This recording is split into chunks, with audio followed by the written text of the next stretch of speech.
ಹರಿ ಓಂ ಶ್ರೀ ಗುರುಭ್ಯೋ ನಮಃ ಪರಮಗುರುಭ್ಯೋ ನಮಃ ಶ್ರೀಮದಾನಂದತೀರ್ಥಭಗವತ್ಪಾದಾಚಾರ್ಯ ಗುರುಭ್ಯೋ ನಮಃ ನಾರಾಯಣಾಯ ಪರಿಪೂರ್ಣಗುಣಾರ್ಣವಾಯ ವಿಶ್ವೋದಯಸ್ಥಿತಿಲಯೋನ್ಯತಿಪ್ರದಾಯ ಜ್ಞಾನಪ್ರದಾಯ ವಿಬುಧಾಸುರಸೌಖ್ಯದುಃಖ ಸತ್ಕಾರಣಾಯ ವಿತತಾಯ ನಮೋ ನಮಸ್ತೆ. ಯೋಂತಃ ಪ್ರವಿಶ್ಯ ಮಮ ವಾಚ ಇಮಾಂ ಪ್ರಸುಪ್ತ ಸಂಜೀವಯತ್ಯಖಿಲಶಕ್ತಿಧರಸ್ವಧಾಮ್ನ ಅನ್ಯಾಂಸ್ತ ಹಸ್ತಚರಣಶ್ರವಣತ್ವಗಾದಿನ್ ಪ್ರಾಣಾನ್ ನಮೋ ಭಗವತೆ ಪುರುಷಾಯ ತುಭ್ಯಂ.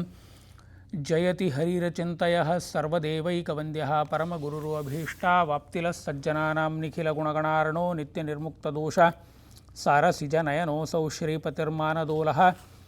ನಮೋऽಸ್ತು ತಾತ್ವಿಕಾ ದೇವಾ ವಿಷ್ಣುಭಕ್ತಿಪರಾಯಣಾ ಧರ್ಮಮಾರ್ಗೇ ಪ್ರೇರಯಂತು ಭವಂತಃ ಸರ್ವ ಏವ ಹಿ. ಜಯತಿ ಹರಿರಚಿಂತಯಃ ಸರ್ವದೇವೈಕವಂದ್ಯಃ ಪರಮಗುರುರು ಅಭೀಷ್ಟಾವಾಪ್ತಿಲಃ ಸಜ್ಜನಾನಾಂ ನಿಖಿಲಗುಣಗಣಾರ್ಣೋ ನಿತ್ಯನಿರ್ಮುಕ್ತದೋಷ ಸರಸಿಜನಯನೋऽಸೌ ಶ್ರೀಪತಿರ್ಮಾನದೋಲಃ.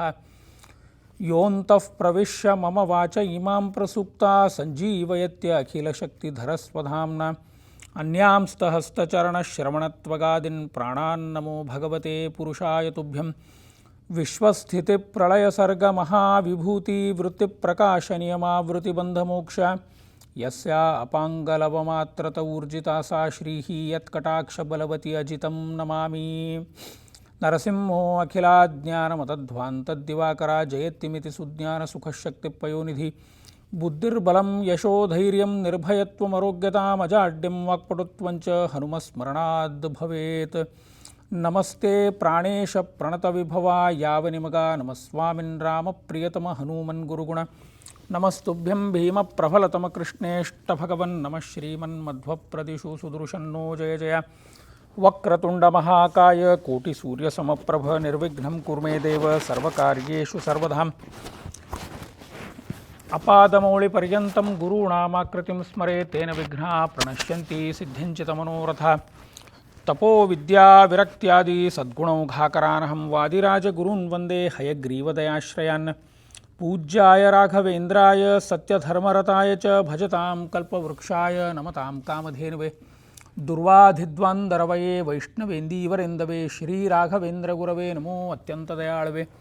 ಮೂಕೋಪಿ ಯತ್ ಪ್ರಸಾದೇನ ಮುಕುಂದಶಯನಾಯತೆ ರಾಜರಾಜಾಯತೆ ರಿಕ್ತೋ ರಾಘವೇಂದಂ ತಮಾಶ್ರಯೇತ್. ಅಪಾದಮೌಳಿಪರ್ಯಂತಂ ಗುರುಣಾಮಾಕೃತಿಂ ಸ್ಮರೇತ್ ತೇನ ವಿಘ್ನಾಃ ಪ್ರಣಶ್ಯಂತಿ ಸಿದ್ಧ್ಯಂಚಿತ ಮನೋರಥಾಃ.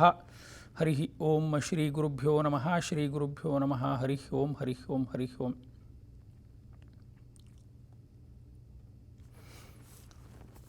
ಪರಮಪೂಜ್ಯ ಶ್ರೀ ಶ್ರೀ ಸುಬುಧೇಂದ್ರ ತೀರ್ಥ ಶ್ರೀಪಾದರ ಅಡಿಗಾವರದಲ್ಲಿ ನಮಸ್ಕಾರ ಮಾಡ್ತಾ ಎಲ್ಲ ಗುರು ಹಿರಿಯರಿಗೆ ನಮಸ್ಕರಿಸಿ, ನಾನು ಇವತ್ತು ಮಧ್ವವಿಜಯದ 7ನೇ ದಿನದ ಚಿಂತನೆಗೆ ಕಾಲಿಡ್ತಾ ಇದ್ದೇವೆ. ನಾವು ನಿನ್ನೆ ತನಕ ಆಚಾರ್ಯರು ಸನ್ಯಾಸ ದೀಕ್ಷೆಯನ್ನು ಪಡೆದು ಏನು ಕ್ರಿಯಾಕಲಾಪಗಳನ್ನು ಎಲ್ಲೂ ಹೀಗೆ ಮುಗಿಸಿದರು, ಆಮೇಲೆ ಆ ಪ್ರಣವ ಜಪದ ಬಗ್ಗೆ ನಾವು ನಿನ್ನೆ ಮಾತಾಡಿ ಅಲ್ಲಿಗೆ ನಿಲ್ಲಿಸಿದ್ವಿ.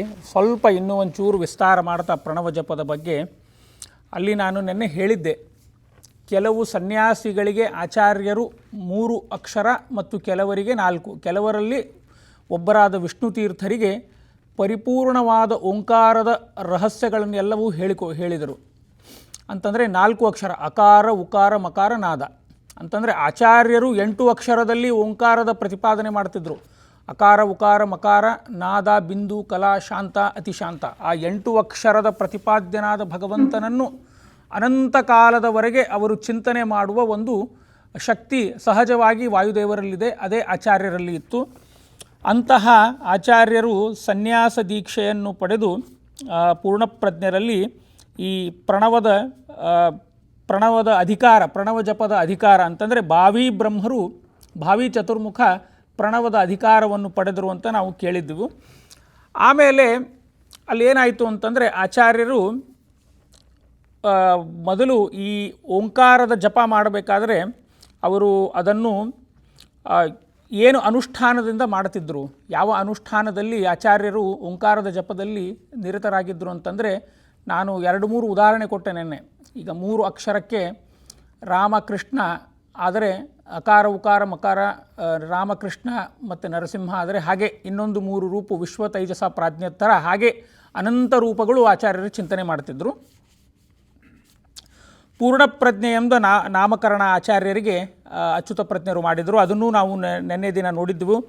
ಆಮೇಲೆ ಈ ಪೂರ್ಣಪ್ರಜ್ಞೆ ಅನ್ನೋ ಒಂದು ಶಬ್ದ, ಇದು ವೇದದ ಪ್ರತಿಪಾದ್ಯವಾದ ಶಬ್ದ ಅಚ್ಯುತ ಪ್ರಜ್ಞರು ಆಚಾರ್ಯರಿಗೆ ಇಟ್ಟರು ಸನ್ಯಾಸ ದೀಕ್ಷೆ ಕೊಡಬೇಕಾದ್ರೆ.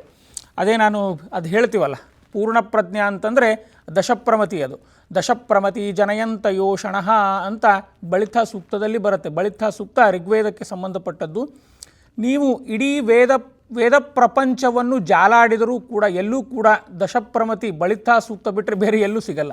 ಇದು ಭಾರಿ ಆಶ್ಚರ್ಯ. ಇದು ಈ ದಶಪ್ರಮತಿ ಒಂದೇ ಒಂದು ಬಾರಿ ಬಂದಿದೆ, ಅದು ಬಳಿತ ಸೂಕ್ತದಲ್ಲಿ. ಆಮೇಲೆ ಆಚಾರ್ಯರ ಬರೋವರೆಗೂ ಕೂಡ, ನಾನು ನಿನ್ನೆ ಹೇಳಿದ್ದೆ ಇದನ್ನು, ಆಚಾರ್ಯರು ಬರೋವರೆಗೂ ಕೂಡ ಈ ದಶಪ್ರಮತಿಯ ಅರ್ಥ ಯಾರೂ ಹೇಳಿರಲಿಲ್ಲ. ಅದು ಕೇವಲ ಒಂದು ಶಬ್ದದ ಪುಂಜ ಆಗಿ ನಮ್ಮ ಮುಂದೆ ಕೂತಿತ್ತು. ಆದರೆ ಆಚಾರ್ಯರು ಬಂದು ಅವರು ಮೊದಲು ಇದನ್ನು ರಿವೀಲ್ ಮಾಡಿದ್ದು. ಅಂತಂದರೆ ದಶಪ್ರಮತಿ ನನ್ನ ಹೆಸರಪ್ಪ, ಅದು ಬೇರೆ ಯಾರ್ದೂ ಅಲ್ಲ ಅಂತ ಆಚಾರ್ಯರೇ ಮೊದಲು ರಿವೀಲ್ ಮಾಡಿದರು. ಅಂತಂದರೆ ನಾವು ಇನ್ನೊಂದು ಬಾರಿ ಸ್ಥೂಲವಾಗಿ ಅದು ದಶಪ್ರಮತಿಯ ಅರ್ಥದ ಒಂದು ವಿಶ್ಲೇಷಣೆ ಮಾಡಲಿಕ್ಕೆ ಪ್ರಯತ್ನ ಮಾಡೋಣ. ದಶ ಅಂತಂದರೆ 10, ಕ್ರಮ ಸಂಖ್ಯೆ 10. ಆದರೆ ವೈದಿಕ ಶಾಸ್ತ್ರದಲ್ಲಿ ದಶ ಅಂತಂದರೆ ಹತ್ತೋದು ಅಂತಂದರೆ ಭಗವಂತನ ಕಡೆಗೆ ನಾವು ಹತ್ತಾ ಹೋಗೋದು, ಅದು ದಶ. ಅಂದರೆ ಪ್ರಮತಿ ಅಂತಂದರೆ, ಮತಿ ಅಂತಂದರೆ ಗೊತ್ತಿದೆ, ಜ್ಞಾನ, ಪೂರ್ಣ ಪ್ರಮಾಣದಲ್ಲಿ ಜ್ಞಾನ. ಸೊ ದಶ ಏನಾಗುತ್ತೆ ಅಂತಂದರೆ ಪೂರ್ಣ ಅಂತಲೂ ಅರ್ಥ ಆಗುತ್ತೆ. ನೀವು ನ್ಯೂಮರಾಲಜಿಯಲ್ಲಿ ನೋಡಿ, 10 ದಶ ಅಂತಂದರೆ 10, 10, number 10 is the most independent number in the numerology. ಎಲ್ಲ ಅದಾದಮೇಲೆ +1 ಆಗ್ತಾ ಹೋಗೋದು. ಹಾಗಾಗಿ ನ್ಯೂಮರಾಲಜಿಯಲ್ಲಿ 10 ಲಾಸ್ಟ್ ನಂಬರು. ಆಮೇಲೆ ಮುಂದೆ ಏನು ಬಂದ್ರೂ 10 × 10, 10 × 100 ಆಗ್ತಾನೆ ಹೋಗುತ್ತದು. 10 ಪರಿಪೂರ್ಣವಾದ ನಂಬರ್ ಅದು. ಅದಕ್ಕೆ ಪೂರ್ಣ ದಶಪ್ರಮತಿ ಅಂತ ಇದು ಆಚಾರ್ಯರೇ ವೈದಿಕ ಅರ್ಥವನ್ನು ಹೇಳ್ತಾರೆ. ಪ್ರಮತಿ ಅಂತಂದರೆ ಪ್ರಾಜ್ಞಾ. ಇಲ್ಲಿ 3 ಅವತಾರಗಳನ್ನು ತೆಗೆದುಕೊಳ್ಳಿ. ಹನುಮ, ಭೀಮ, ಮಧ್ವ. ಮೊದಲು ಹನುಮಂತನನ್ನು ತಗೊಳ್ಳೋಣ. ಹನುಮಂತನೂ ಕೂಡ ದಶಪ್ರಮತಿ, ಭೀಮನೂ ಕೂಡ ದಶಪ್ರಮತಿ, ಆಚಾರ್ಯರು ದಶಪ್ರಮತಿ. ಈ ಎಲ್ಲ ನಿಟ್ಟಿನಲ್ಲಿ ನಾವು ದಶಪ್ರಮತಿಯನ್ನು ಅರ್ಥ ಬಿಡಿಸಿ ಹೋದಾಗ ಅದು ಕೇವಲ ವಾಯುದೇವರಿಗೆ ಮಾತ್ರ ಅನ್ವರ್ಥವಾಗತ್ತೆ. ಆದ್ದರಿಂದಾಗಿ ನೋಡಿ, ಇವರು ಅಚ್ಯುತ ಪ್ರಜ್ಞರು ಬಹಳ ವಿಚಾರ ಮಾಡಿ ಹೆಸರಿಟ್ಟರು. ಅಂತಂದರೆ ಅದು ಅವ್ರು ಇಟ್ಟರು, ಆದರೆ ಅದು ವೈದಿಕ ಹೆಸರೇ ಇಟ್ಟರು ಆಚಾರ್ಯರಿಗೆ. ಆಮೇಲೆ ಇಲ್ಲಿ ಅದೇ ನಾನು ನಿನ್ನೆ ಆಚಾರ್ಯರ ಆತ್ಮಶ್ರಾದ್ದ ಆಗಿ ಸನ್ಯಾಸ ದೀಕ್ಷೆ ತೆಗೆದುಕೊಂಡ ಮೇಲೆ ಎಲ್ಲ ತಮ್ಮ ಹಿಂದಿನ ಒಂದೇನು ಇದರಲ್ಲಿ ಅಂತಂದರೆ ಪೂರ್ವಾಶ್ರಮದ ಎಲ್ಲವನ್ನು ಕಳಿಸಿಬಿಡ್ತಾರೆ. ಅಂತಂದರೆ ಹೆಸರು, ವೇದ, ಪ್ರವರ, ಗೋತ್ರ. ವೇದ ಒಂದು ಬಿಡಲ್ಲ, ಹೆಸರು, ಪ್ರವರ, ಗೋತ್ರ ಎಲ್ಲವನ್ನು ತ್ಯಾಗ ಮಾಡಿಬಿಡ್ಬೇಕಾಗತ್ತೆ. ಅಂತಂದರೆ ಇದು ನಿಮ್ಮದು ಸನ್ಯಾಸ ಅನ್ನೋದು ಪುನರ್ಜನ್ಮ. ಅದು ವೇದ ಒಂದು ಬಿಡಕ್ಕಾಗಲ್ಲ. ಯಾಕೆ ಅಂತಂದರೆ ಅದು ಪ್ರತಿ ವರ್ಷ ನಾವು ಉತ್ಸರ್ಜನ ಉಪಕರ್ಮ ಮಾಡಿ ವೇದವನ್ನು ತ್ಯಾಗ ಮಾಡಿ ಮತ್ತೆ ವೇದವನ್ನು ಸ್ವೀಕಾರ ಮಾಡ್ತೇವೆ. ಹಾಗೆ ಸನ್ಯಾಸಿಗಳಿಗೆ ಉಪಕರ್ಮ ಹೇಗೆ ಅಂತಂದರೆ, ಸನ್ಯಾಸಿಗಳಿಗೆ ಉಪಕರ್ಮ ಅವರ ದಂಡದಲ್ಲೇ ಆಗತ್ತೆ. ಸಾಂಕೇತಿಕವಾಗಿ ಅವರು ಯಾವ ವೇದಕ್ಕೆ ಸಂಬಂಧಪಟ್ಟಿದ್ದಾರೆ ಅದೇ ವೇದಕ್ಕೆ ಉಪಕರ್ಮ ದಿನ ಅವರ ದಂಡದಲ್ಲೇ ಅದು ಆಗತ್ತೆ. ಅದಕ್ಕೆ ಆಚಾರ್ಯರೇ ಹೇಳ್ತಾರೆ ಒಂದು ಕಡೆ ಭಾಗವತದಲ್ಲಿ, ತ್ಯಕ್ತ ವೈದಿಕರಾಗಬೇಕು ನಾವು ಅಂತಂದರೆ ವೇದವನ್ನು ಬಿಡಬೇಕು ಅಂತ. ಅಂತಂದರೆ ಏನು ವೇದವನ್ನು ಬಿಡಬೇಕು ಅಂತಂದರೆ, ಬೇಸಿಕಲಿ ನನ್ನ ಮಸ್ತಿಷ್ಕದಲ್ಲಿ ಏನಿದೆ ಅದೇ ವೇದದಲ್ಲಿ ಇರಬೇಕು. ಅಂತಂದರೆ ವೇದದ ಪುಸ್ತಕದಲ್ಲಿ ಏನಿದೆ ಅದು ನನ್ನ ತಲೆಯಲ್ಲಿ ಇರೋದಲ್ಲ, ನನ್ನ ಮಸ್ತಕದಲ್ಲಿ ಏನಿದೆ ಅದು ವೇದದ ಪುಸ್ತಕದಲ್ಲಿ ಇರಬೇಕು. ಇದು one of the most psychological interpretation of this ತ್ಯಕ್ತ ವೈದಿಕ ಅನ್ನೋದು ಆಚಾರ್ಯರು ಮೊದಲು ಕೊಟ್ಟರು. ಇಂತಹ ಅನೇಕ ಒಂದು ನಿಗೂಢವಾದಂತಹ ಅರ್ಥ ಆಚಾರ್ಯರು ಕೆಲವು ಮಂತ್ರಗಳಿಗೆ, ವೇದಗಳಿಗೆ ರಿವೀಲ್ ಮಾಡ್ತಾರೆ. ಮುಂದೆ ನಾವು ಮಧ್ವವಿಜಯಕ್ಕೆ ಹೋದಾಗ ನಮಗೆ ಅದು ಗೊತ್ತಾಗತ್ತೆ. ಆಮೇಲೆ ಆಚಾರ್ಯರು ಕೌಪೀನ ಧರಿಸಿ ದಂಡಪಾಣಿಯಾಗಿ ಬಂದನಂತೆ. ಬಂದು ನೋಡಿ, ಅಲ್ಲಿ ಯಾವ ಅಲಂಕಾರವೂ ಇಲ್ಲ, ಸನ್ಯಾಸರಾಗಿಬಿಟ್ಟಿದ್ದಾರೆ. ಯಾವ ಅಲಂಕಾರನೂ ಇಲ್ಲ, ಕೇಶನೂ ಕೂಡ ಇಲ್ಲ, ಕೇಶನೂ ಮುಂಡನ ಆಗಿದೆ. ಕೇಶ ಅಂತಂದರೆ ಅದು ನಮ್ಮ ಹೇರ್ ಸ್ಟೈಲ್, ಅದು ಒಂದು ಸೌಂದರ್ಯವರ್ಧಕ, ಅದು ಕೂಡ ಸನ್ಯಾಸರಿಗೆ ವಿಹಿತವಾದದ್ದಲ್ಲ. ಅದನ್ನೂ ಕೂಡ ತೆಗೆದರಂತೆ. ಅದು ಕೂಡ ತೆಗೆದಾಗ ಆಚಾರ್ಯರು ಅಲ್ಲಿ ಇರೋ ಜನ ಎಲ್ಲ ನೋಡಿ ಹೇಳ್ತಾರಂತೆ, ಆಹಾ ಏನೂ ಸೌಂದರ್ಯದ ಘನಿ ಆಚಾರ್ಯರು, ಎಷ್ಟು ಚಂದ ಕಾಣಿಸ್ತಾ ಇದ್ದಾರೆ ಆಚಾರ್ಯರು, ಯಾವ ವೇಷಭೂಷಣವೂ ಇಲ್ಲ, ಆದರೂ ಕೂಡ ವಿಶ್ವಕ್ಕೆ ಭೂಷಣರಾಗಿ ಆಚಾರ್ಯರು ಅವರ ಸೌಂದರ್ಯವನ್ನು ನೋಡಿ ಅಲ್ಲಿನ ಜನರು ಅಚ್ಚರಿಪಟ್ಟರಂತೆ. ನಾರಾಯಣ ಪಂಡಿತಾಚಾರ್ಯರು ಬಹಳ ಚೆನ್ನಾಗಿ ಅದನ್ನು ವರ್ಣನೆ ಮಾಡ್ತಾರೆ. ಅಂತಂದರೆ ಆಚಾರ್ಯರಿಗೆ ಯಾವ ವೇಷವನ್ನು ಕೊಟ್ಟರೂ ಅವರು ಬಹಳ ಚಂದ ಕಾಣಿಸ್ತಿದ್ರಂತೆ. ಅದು ಆಚಾರ್ಯರ ಒಂದು ಸೌಂದರ್ಯದ ಖನಿ, ಅದು ಅವರ ವ್ಯಕ್ತಿತ್ವ, ಅದು ದೇವರ ಕೊಟ್ಟ ಸೌಂದರ್ಯ. ಹೀಗಾಗಿ ಅದಕ್ಕೆ ಯಾವ ಉಪಮಾನ ಕೊಟ್ಟರೂ ಸಾಟಿ ಇಲ್ಲ. ಅಂತಹ ಒಂದು ಪ್ರಾಣತತ್ವದ ಸೌಂದರ್ಯ ಭೂಮಿಗೆ ಇಳಿದು ಬಂತು. ಆಮೇಲೆ ಆಚಾರ್ಯರು ಮುಂದೆ ದೇವರಿಗೆ ನಮಸ್ಕಾರಾದಿಗಳನ್ನು ಮಾಡ್ತಾರೆ. ಸನ್ಯಾಸ ದೀಕ್ಷೆ ತಗೊಂಡು ದಂಡ ಹಿಡಿದು ಅನಂತ ಶಯನನಿಗೆ ನಮಸ್ಕಾರ ಮಾಡ್ತಾರೆ. ಮುಖ್ಯವಾಗಿ ಅವನು ಊರಿನ ದೇವರು ಅಜ್ಜಯ್ಯ, ಅವನಿಗೆ ನಮಸ್ಕಾರ ಮಾಡಿದ ಮೇಲೆ ಎಲ್ಲ ದೇವತಾ ಸನ್ನಿಧಾನಕ್ಕೂ ಆಚಾರ್ಯರು ನಮಸ್ಕಾರ ಮಾಡಿದರು. ಆಮೇಲೆ ಕೊನೆಗೆ ಅಚ್ಯುತ ಪ್ರಜ್ಞರಿಗೆ ನಮಸ್ಕಾರ ಮಾಡಿದರಂತೆ. ನೋಡಿ, ಸನ್ಯಾಸಿಗಳು ಒಂದು ನಮಸ್ಕಾರ ಯಾರ್ಯಾರಿಗೆ ಮಾಡಬೇಕು ಅಂತಂದರೆ ಮಾತಾ ಜ್ಯೇಷ್ಠ ಯತಿರ್ಬ್ರೂಯಾತ್ ಅಂತ ಬರುತ್ತೆ. ತಾಯಿಗೆ ನಮಸ್ಕಾರ ಮಾಡ್ತಾರೆ. ಯಾಕೆಂತಂದರೆ ತಾಯಿಯ ಋಣ ಅನ್ನೋದೇನಿದೆ ಅಲ್ಲ, ಅದು ಜನ್ಮದಲ್ಲಿಯೂ ನಾವು ತೀರಿಸಲಿಕ್ಕಾಗಲ್ಲ. ಮುಖ್ಯವಾಗಿ ತಾಯಿಯ ಋಣ. ಆಮೇಲೆ ಜ್ಯೇಷ್ಠ ಯತಿಗಳು ಯಾರಿರ್ತಾರೆ ಅವರಿಗೆ ನಮಸ್ಕಾರ ಮಾಡ್ತಾರೆ ಸನ್ಯಾಸಿಗಳು. ನೀವು ಈಗ ನೋಡಿರ್ತೀರಿ, ಈಗ ಎಲ್ಲ ನಮ್ಮ ಸ್ವಾಮಿಗಳು ಕೂಡ ಹಾಗೆ ತಮ್ಮ ಗುರುಗಳಿಗೆ ನಮಸ್ಕಾರ ಮಾಡ್ತಾರೆ, ತಾಯಿಗೆ ನಮಸ್ಕಾರ ಮಾಡ್ತಾರೆ, ಪೂರ್ವಾಶ್ರಮದ ತಾಯಿಗೆ. ಅಲ್ಲಿ ನೆರೆದಿರುವಂತಹ ಇವರು ಅಚ್ಯುತ ಪ್ರಜ್ಞರು ಮತ್ತು ಕೆಲವು ಅಚ್ಯುತ ಪ್ರಜ್ಞರಲ್ಲೇ ಇನ್ನೊಬ್ಬರು ಜ್ಯೇಷ್ಠ ಯತಿಗಳಿದ್ದರು. ಅವರು ಕೂಡ ಲಿಕುಚ ವಂಶದವರು, ಪೆಜತ್ತಾಯ ವಂಶದವರು. ಅವರಿಗೂ ಕೂಡ ಮಧ್ವರು, ಯಾಕೆಂತಂದರೆ ಮಧ್ವಾಚಾರ್ಯಕ್ಕಿಂತ ಮುಂಚೆ ಅವರಿಗೆ ಸನ್ಯಾಸ ಆಗಿತ್ತು. ಹೀಗಾಗಿ ಅವರು ಕೂಡ ಜ್ಯೇಷ್ಠ ಯತಿಗಳಾಗಿದ್ದರು. ಅವರಿಬ್ಬರಿಗೂ ಪೂರ್ಣ ದಂಡ ಪ್ರಮಾಣ ಮಾಡಿದರಂತೆ ಆಚಾರ್ಯರು. ಅಲ್ಲಿ ನೋಡಿ, ಆಚಾರ್ಯರು ಅಲ್ಲಿ ಮಾಡೋದು ಒಂದು ನೀತಿ ಇದೆ. ಅಲ್ಲಿ ಒಂದು ಲೌಕಿಕ ನೀತಿಯಲ್ಲಿ ನಾವು ಎಷ್ಟೇ ದೊಡ್ಡವರಾದ್ರೂ ಆ ಒಂದು ಗುರುಗಳ ಸ್ಥಾನಕ್ಕೆ, ಹಿರಿಯರ ಸ್ಥಾನಕ್ಕೆ ನಮಸ್ಕಾರ ಮಾಡಲೇಬೇಕು. ಎರಡನೇದ್ದು, ಅವರಿಗೆ ಮಾಡಲಿಲ್ಲ ಅಂತಂದ್ರೂ ಅವರ ಅಂತರ್ಯಾಮಿಯಾಗಿರುವಂತಹ ಭಗವಂತನಿಗೆ ನಮಸ್ಕಾರ ಮಾಡಬೇಕು ಅನ್ನೋದು ಆಚಾರ್ಯರು ನಮಗೆ ತೋರಿಸಿಕೊಡ್ತಾರೆ. ಆಮೇಲೆ ಆಯಿತು, ಈ ಅಚ್ಯುತ ಪ್ರಜ್ಞರು ಯೋಚನೆ ಮಾಡಿದ್ರಂತೆ, ಇಲ್ಲ ಇನ್ನು ಈ ಹುಡುಗನಿಗೆ ನಾನು ಸನ್ಯಾಸ ಧರ್ಮದ ಬಗ್ಗೆ ಎಲ್ಲ ಹೇಳಿಕೊಡ್ಬೇಕು ಅಂತ ಶುರು ಮಾಡಿದ್ರಂತೆ.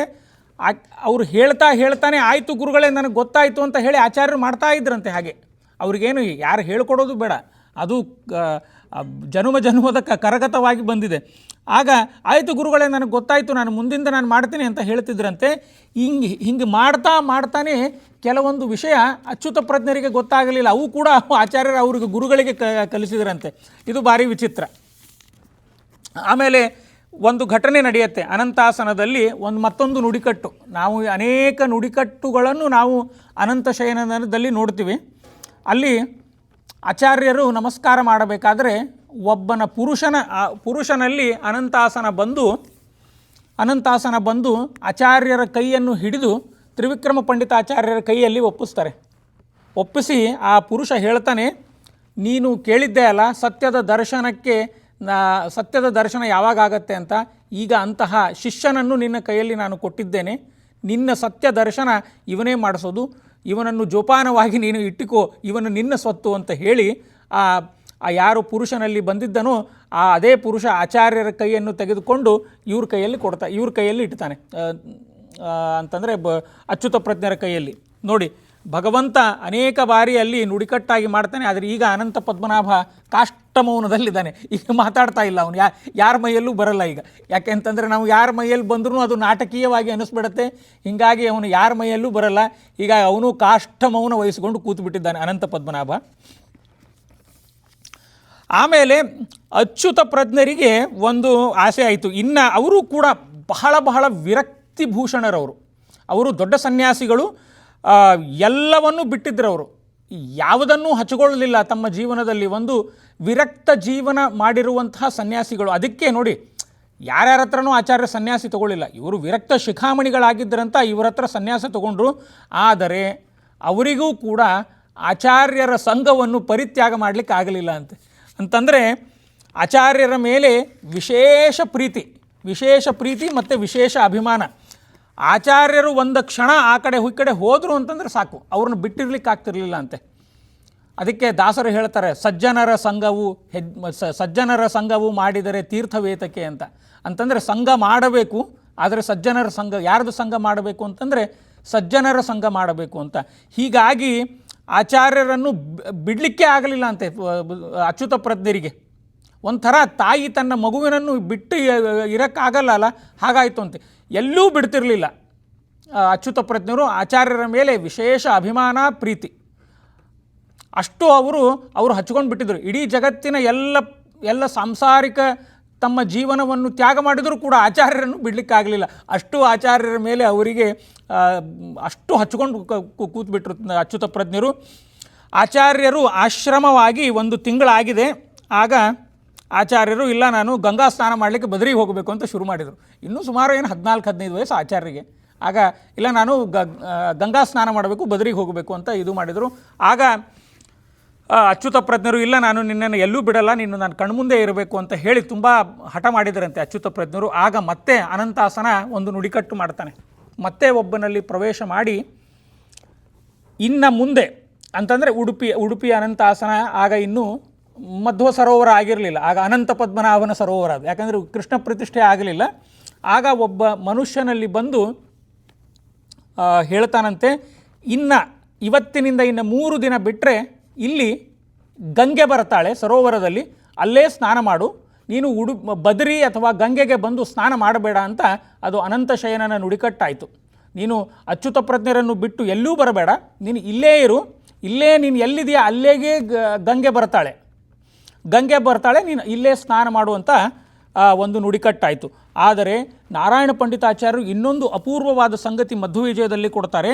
ಒಂದು ಮಾತು ಹೇಳ್ತಾರೆ ಅವರಲ್ಲಿ, ತತ್ಪರಂ 12 ವತ್ಸರಾಂತರೇ ಸದಾ ವ್ರಜೇತ್ ಅಂತ. ಇನ್ನು ಪ್ರತಿ 12 ವರ್ಷಕ್ಕೂ ಆ ಮಧ್ವ ಸರೋವರಕ್ಕೆ ಗಂಗೆ ಬರ್ತಾಳೆ. ಪ್ರತಿ 12 ವರ್ಷಕ್ಕೂ ಬರ್ತಾಳೆ. ಒಂದೇ ಆಚಾರ್ಯರ ಸಮಯದಲ್ಲೇ ಬಂದು ಆಚಾರ್ಯರು ಸ್ನಾನ ಮಾಡಿದ್ದಲ್ಲ, ಪ್ರತಿ 12 ವರ್ಷ ಗಂಗೆ ಅಲ್ಲಿ ಬರ್ತಾಳೆ. ನಮಗೆ ಗೊತ್ತಾಗಲ್ಲ, ಒಂದೊಂದು ಸರ್ತಿ ಗಂಗೆ ಬೆಳಗ್ಗೆ ಬಂದಿರ್ತಾಳೆ, ಕೆಲವೊಮ್ಮೆ ಗಂಗೆ ರಾತ್ರಿ ಬಂದಿರ್ತಾಳೆ. ರಾತ್ರಿ ಬಂದಾಗ ನಮಗೆಲ್ಲ ಗಾಢ ನಿದ್ದೆ, ನಮಗೆ ಬೆಳಗ್ಗೆಯೂ ನಿದ್ದೆ, ರಾತ್ರಿಯೂ ನಿದ್ದೆ. ಹೀಗಾಗಿ ಗಂಗೆ ಬಂದಿದ್ದು ನಮಗೆ ಗೊತ್ತೇ ಆಗಲ್ಲ. ನಮ್ಮ ಗುರುಗಳು ಹೇಳ್ತಿದ್ರು, ಸುಮಾರು ಒಂದು 15-20 ಪರ್ಯಾಯಗಳ ಹಿಂದೆ ಅದುಮಾರ ಮಠದ ಪರ್ಯಾಯ ಇತ್ತು. ವಿಭುಧ ಪ್ರಿಯರು ದೊಡ್ಡ ಸ್ವಾಮಿಗಳು. ಈಗ ನೀವು ಅದುಮಾರ ಮಠ ಒಳಕ್ಕೆ ಹೋದರೆ ಅಲ್ಲಿ ನಿಮಗೆ ಒಂದು ಆನೆ ದಂತದ ಒಂದು ಫ್ರೇಮ್ನಲ್ಲಿ ಒಬ್ಬರದ್ದು ಸ್ವಾಮಿಗಳ ಫೋಟೋ ಇದೆ. ವಿಭುಧ ಪ್ರಿಯರು ಮಹಾ ಮೇಧಾವಿಗಳು. ಅವರಂತಹ ಮೇಧಾವಿಗಳು ಇತ್ತೀಚೆಗೆ ಸುಮಾರು 100-200 ವರ್ಷದಲ್ಲಿ ಯಾರೂ ನೋಡಿರಲಿಕ್ಕಿಲ್ಲ. ಅವ್ರದ್ದು ಏನಂತಂದರೆ ಸ್ಪೆಷಾಲಿಟಿ, ಪದ್ಮಾಸನ ಹಾಕಿ ಕೂತ್ರೆ ಸಾಕು, 3 ಗಂಟೆ ಪುಸ್ತಕ ನೋಡದೆ ಎಲ್ಲ ವಿದ್ಯಾರ್ಥಿಗಳಿಗೆ ಪಾಠ ಮಾಡ್ತಿದ್ರು. ಎಲ್ಲ ಅವ್ರ ತಲೆಯಲ್ಲೇ ಇತ್ತು, ಅವ್ರ ಪುಸ್ತಕದಲ್ಲಿ ಇಲ್ಲ. ಅವರು ತೆಕ್ತ ವೈದಿಕರವರು, ಪುಸ್ತಕ ನೋಡದೆ ಪಾಠ ಮಾಡ್ತಿದ್ರು ವಿಭುಧ ಪ್ರಿಯರು. ಆಮೇಲೆ ಒಂದು ದಿನ ಏನಾಯಿತು ಅಂತಂದರೆ, ಅವರ ಪರ್ಯಾಯದಲ್ಲೇ ಅವರಿಗೆ ಒಂದು ಶಸ್ತ್ರಚಿಕಿತ್ಸೆ ಆಯಿತು. ಕಣ್ಣಿನ ಚಿಕಿತ್ಸೆನೋ ಒಂದು ಶಸ್ತ್ರಚಿಕಿತ್ಸೆ ಆಯಿತು. ಶಸ್ತ್ರಚಿಕಿತ್ಸೆ ಆದಮೇಲೆ ಡಾಕ್ಟರ್ ಹೇಳಿದರು, ಇಲ್ಲ ನೀವು ಅದು ಶಸ್ತ್ರಚಿಕಿತ್ಸೆ ಆಗಿರೋ ಜಾಗಕ್ಕೆ ನೀರು ಹಚ್ಕೋಬಾರ್ದು ಅಂತ.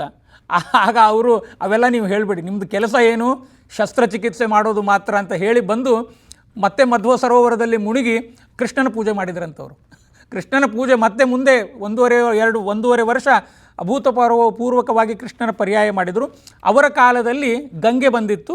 ಅದೇ ನೆನಪಿಗೋಸ್ಕರ ಅಲ್ಲಿ ಭಾಗೀರಥಿ ದೇವಸ್ಥಾನ ಇದೆ ಮಧ್ವ ಸರೋವರದಲ್ಲಿ, ನಾವು ನೋಡ್ಬೋದು. ಅಲ್ಲೊಂದು ಭಾಗೀರಥಿ ಚಿಕ್ಕ ಗಂಗೆಯ ದೇವಸ್ಥಾನ ಇದೆ. ಅದೇ ಜಾಗದಲ್ಲೇ ಬರೋದು ಗಂಗೆ. ಅದೇ ಜಾಗದಲ್ಲೇ ನಿಮಗೆ ಯಾವತ್ತಾದರೂ ನಮ್ಮ ಜೀವಮಾನದಲ್ಲಿ ನೋಡಿದಾಗ ಗಂಗೆ, ಒಂದು ಮಧ್ವವಿಜಯ ಹೇಳುತ್ತೆ, ಆ ಗಂಗೆ ನೀರು ಬಂದಾಗ ತುಂಬ ಬಿಳಿಯಾಗಿರುತ್ತಂತೆ, ತುಂಬ ವೈಟ್ ಕಲರ್ ಇರುತ್ತಂತೆ ಅದು ನೀರು. ಅದು ನಾವು ನೋಡ್ಬೋದು. ನಮ್ಮ ದೇವರ ಸಂಕಲ್ಪ ಯಾವಾಗೋ 12 ವರ್ಷಕ್ಕೆ ಒಮ್ಮೆ ಅದನ್ನು ಕಾಯ್ತಾ ಕೂಡ್ಬೋದು. ಯಾವತ್ತು ಬಂದಿದೆ ಅಂತ ನೋಡಿಕೊಂಡು ಆ ಕ್ಯಾಲೆಂಡರ್ ಇದರ ಪ್ರಕಾರ ಕಾಯ್ತಾ ಕೂಡಬಹುದು. ಅದು ಒಂದು ನುಡಿಕಟ್ಟಾಯಿತು. ಆಮೇಲೆ ಆಚಾರ್ಯರು, ಜ್ಯೇಷ್ಠಯತಿಗಳು ಮತ್ತು ಅಚ್ಯುತ ಪ್ರಜ್ಞರು ತಮ್ಮ ಶಿಷ್ಯರೊಂದಿಗೆ ಅಲ್ಲೇ ಗಂಗೆಯ ಸ್ನಾನ ಮಾಡಿದರು. ಇದೆಲ್ಲ ನಡೆದಿದ್ದು ಆಚಾರ್ಯರ ಸನ್ಯಾಸಿಯಾಗಿ 1 ತಿಂಗಳಿನಲ್ಲಿ. ಇದು ಒಂದು ಅಪೂರ್ವ ದಾಖಲೆ ಮಧ್ವವಿಜಯ ಮಾಡುತ್ತೆ. ಆಮೇಲೆ ಉಡುಪಿ ಜಿಲ್ಲೆ ಆಗ ಒಂದು ಅಜ್ಞಾತ ಹಳ್ಳಿ ಆಗಿರಲಿಲ್ಲ, ಒಂದು ಯಾವುದೋ ರಿಮೋಟ್ ವಿಲೇಜ್ ಆಗಿರಲಿಲ್ಲ. ಆಗ ನೋಡಿ, ಆ ಉಡುಪಿಯ ಅದೇನು ಶಿವಬಳ್ಳಿ ಅಂತ ಏನು ಊರಿದೆ ಅಲ್ಲ, ಅದರ ಸುತ್ತಮುತ್ತಲೂ ಅನೇಕ ಹಳ್ಳಿಗಳಿದ್ವು. ಒಂದು 10 ಹಳ್ಳಿಗಳಿದ್ದರೂ ಎಲ್ಲ 10 ಹಳ್ಳಿಗಳಲ್ಲಿ ಒಂದು 10-20 ಮಠಗಳು, ಒಂದೊಂದು ಮಠಗಳಲ್ಲಿ ವಿದ್ವಾಂಸರ ಪಡೆ, ಅದು ಸನ್ಯಾಸಿ ವಿದ್ವಾಂಸರ ಪಡೆ, ಸನ್ಯಾಸಿಗಳು ಅವರ ಶಿಷ್ಯಂದರು, ಸನ್ಯಾಸಿಗಳು ಮತ್ತು ಗೃಹಸ್ಥರು, ಅಷ್ಟು ದೊಡ್ಡ ವಿದ್ವಾಂಸರ ಪಡೆ ಅಲ್ಲಿತ್ತು. ಅಂತಂದರೆ ಆಗ ಆ ತೌಳವ ಮಂಡಲ ಅಂತ ಏನು ಹೇಳ್ತೀವಿ ನಾವು, ಅಂದರೆ ತೌಳವ ಮಂಡಲ ಅಂತಂದರೆ including Kerala place as well, ಬರೀ ಉಡುಪಿ ಸೌತ್ ಕೆನರಾ ಅಷ್ಟೇ ಅಲ್ಲ, ಅದು ತೌಳವ ಮಂಡಲ ಅಂತಂದರೆ ಪೂರ್ತಿ ಸೌತ್ ಕೆನರಾ ಮತ್ತು ಅದು ಕೇರಳ, ಪೂರ್ತಿ ಜಾಗವೇ ಒಂದು ವಿದ್ಯಾಕೇಂದ್ರವಾಗಿತ್ತು. ಯಾಕೆ ಅಂತಂದರೆ ಅಲ್ಲಿ ನಡೀತಾ ಇರೋ ಅಧ್ಯಾತ್ಮ ಮತ್ತು ಶಾಸ್ತ್ರದ ಇದು ಒಂದು ಭಾರಿ ಉತ್ತುಂಗ ಶಿಖರಕ್ಕೆ ಹೋಗಿತ್ತು ಆಗ.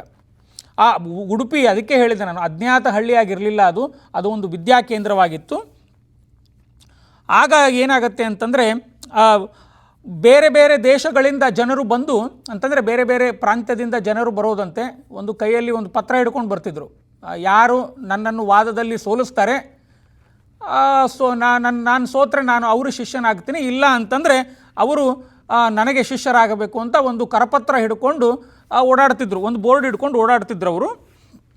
ಅದಕ್ಕೆ ಪತ್ರಾಲಂಬನ ಅಂತ ಹೇಳ್ತಾರೆ. ಅದೇನು, ಅದು ಬರೀ ಪಾಂಡಿತ್ಯದ ಮದ ಅಷ್ಟೇ, ಅದರಲ್ಲಿ ಏನಿದು ಇಲ್ಲ. ಅದು ಹಿಡ್ಕೊಂಡು ಹೋಗೋದು, ಅದು ಒಬ್ಬರನ್ನ ಸೋಲಿಸೋದು, ಅವ್ರನ್ನ ಶಿಷ್ಯರನ್ನು ಮಾಡ್ಕೊಳ್ಳೋದು, ಅಥವಾ ಅವರು ಸೋಲೋದು, ಹೀಗೆ ನಡೀತಾ ಇತ್ತು ಅಲ್ಲಿ. ಅದೇ ಸಮಯದಲ್ಲಿ ಏನಾಯಿತು ಅಂತಂದರೆ, ಆಗ ಒಬ್ಬ ದೊಡ್ಡ ನ್ಯಾಯಶಾಸ್ತ್ರ ಪಂಡಿತ ವಿದ್ವಾಂಸ ಅಲ್ಲಿಗೆ ಬಂದ. ಅವನು ಭಾರೀ ದೊಡ್ಡ ಪಂಡಿತ ನ್ಯಾಯಶಾಸ್ತ್ರದಲ್ಲಿ, ವಾಸುದೇವ ಪಂಡಿತ ಅಂತ, ಮತ್ತು ಅವನ ಬಳಗದವರು ಅಲ್ಲಿಗೆ ಬಂದರು ಉಡುಪಿಗೆ. ನೋಡಿ, ಆಗ ಅಚ್ಯುತ ಪ್ರಜ್ಞರ ಸಂಸ್ಥಾನ ಬಹಳ ದೊಡ್ಡದಾಗಿತ್ತು. ಯಾಕಂತಂದರೆ ಅಚ್ಯುತ ಪ್ರಜ್ಞರು ದೊಡ್ಡ ಶ್ರೀಪಾದರವರು. ಅದೇ ನಾನು 1-2 ದಿನದ ಹಿಂದೆ ಹೇಳಿದ್ದೆ, ಒಂದು ಶಿಲಾಶಾಸನದ ಕಥೆ, ಶ್ರೀಪಾದರ ಸನ್ನಿಧಾನದಲ್ಲಿ ತೀರ್ಮಾನ ಆಯಿತು ಅಂತ. ಬಹಳ ದೊಡ್ಡ ವಿದ್ವಾಂಸರು ಮತ್ತು ದೊಡ್ಡ ಯತಿಗಳು, ಆಮೇಲೆ ಅವರ ಸಂಸ್ಥಾನವೂ ದೊಡ್ಡದಿತ್ತು. ಆಗ ವಾಸುದೇವ ಪಂಡಿತ ಅವನು ಅದ್ವೈತ ಶಾಸ್ತ್ರದ ಪರಂಪರೆಯಲ್ಲಿ ಬಂದವನು. ಆ ಕಾಲದಲ್ಲಿ ತರ್ಕಶಾಸ್ತ್ರದಲ್ಲಿ ಅವನು ಅಪರಾಜಿತನಾಗಿದ್ದ, ಅವನು ಸೋಲಿಸೋರೇ ಯಾರೂ ಇರಲಿಲ್ಲ, ಅಂಥ ದೊಡ್ಡ ಪಂಡಿತ ಆಗಿದ್ದ. ಅವನೇನಂತಂದರೆ ನ್ಯಾಯ, ತರ್ಕ ಮತ್ತು ವಾದ ಮಾಡಲಿಕ್ಕೆ ಬಂದು ಜಂಡಾ ಊರಿ ಕೂತ್ಬಿಟ್ಟ ಅಚ್ಯುತ ಪ್ರಜ್ಞರ ಮಠದಲ್ಲಿ. ಆಗ ಅಚ್ಯುತ ಪ್ರಜ್ಞರು, ನಮ್ಮ ಹುಡುಗ ಇಲ್ಲ, ನಮ್ಮ ಪ್ರೀತಿಯ ಶಿಷ್ಯ, ಅಚ್ಯುತ ಪ್ರಜ್ಞರಿಗೆ ಗೊತ್ತಿತ್ತು, ಈ ವಾಸುದೇವ ಪಂಡಿತನನ್ನು ಸೋಲಿಸಬೇಕು ಅಂತಂದರೆ ನಮ್ಮ ಶಿಷ್ಯನೇ ಬೇಕು, ಅವನೇ ಪೂರ್ಣವಾದಂತಹ ಮನುಷ್ಯ ಇವನಿಗೆ ಸೋಲಿಸಲಿಕ್ಕೆ ಅಂತ ಅವರು ಅಚ್ಯುತ ಪ್ರಜ್ಞರು ಒಬ್ಬರು ಯಾರಿಗೂ ಆಚಾರ್ಯರಿರಲಿಲ್ಲ. ಆಗ ಆಚಾರ್ಯರು ನೇತ್ರಾವತಿ ಮಠ ಇದೆ ಅಲ್ಲೇ ಇದರ ಹತ್ರ, ಬಾರ್ಕೂರ್ ಹತ್ರ, ಅಥವಾ ಬೇರೆ ಇನ್ಯಾವುದೋ ಹಳ್ಳಿಯ ಮಠದಲ್ಲಿ ಹೋಗಿದ್ದರು. ಆಚಾರ್ಯ ಬರೋವರೆಗೂ ನೀನು ಕಾಯಿ, ಗಡಿಬಿಡಿ ಮಾಡಬೇಡ ಅಂತ ವಾಸುದೇವ ಪಂಡಿತನಿಗೆ ಹೇಳ್ತಾರೆ. ಈ ವಾಸುದೇವ ಪಂಡಿತ, ಈ ನ್ಯಾಯಶಾಸ್ತ್ರ ಅನ್ನೋದು ಆಗ ಒಂದಿತ್ತು. ಯಾರು ನ್ಯಾಯಶಾಸ್ತ್ರವನ್ನು ಪೂರ್ತಿಯಾಗಿ ಕಲಿತಾರೆ ಅವರು ಮಹಾ ದೊಡ್ಡ ವಿದ್ವಾಂಸರು. ಅಂದರೆ ನ್ಯಾಯಶಾಸ್ತ್ರ ಕಲಿತವರು ವಿದ್ವಾಂಸರು ಅಂತಂದರೆ ಅದು ಲಾಜಿಕ್ ವಿತ್ ಎಪಿಸ್ಟಮಾಲಜಿ ಅಂತಂದರೆ ಲಾಜಿಕ್ಕಿನಿಂದ ನಾನು ಎಲ್ಲ ಪ್ರೂವ್ ಮಾಡ್ತೀನಿ. ಅದೇ ಒಂದು ಅವರದ್ದು ಅದು ಬರೀ ತರ್ಕ. ನಾನು ಅದು ಯಾಕೆ ಅದು ಅಸಂಬದ್ಧ, ಯಾಕೆ ಅದು ಅಬದ್ಧ ಅಂತ ನಾನು ಮುಂದಿನ ಕಥೆಗಳಲ್ಲಿ ನಿಮಗೆ ಗೊತ್ತಾಗುತ್ತೆ. ಇವನು ದೊಡ್ಡ ಲಾಜಿಷಿಯನ್ನು ಅಲ್ಲಿ ಬಂದು ಕೂತಿದ್ದ. ಆಗ ಆಚಾರ್ಯರು ಅಚ್ಯುತ ಪ್ರಜ್ಞರು ಒಬ್ಬರನ್ನ ಹೇಳಿ ಕಳಿಸಿದರು.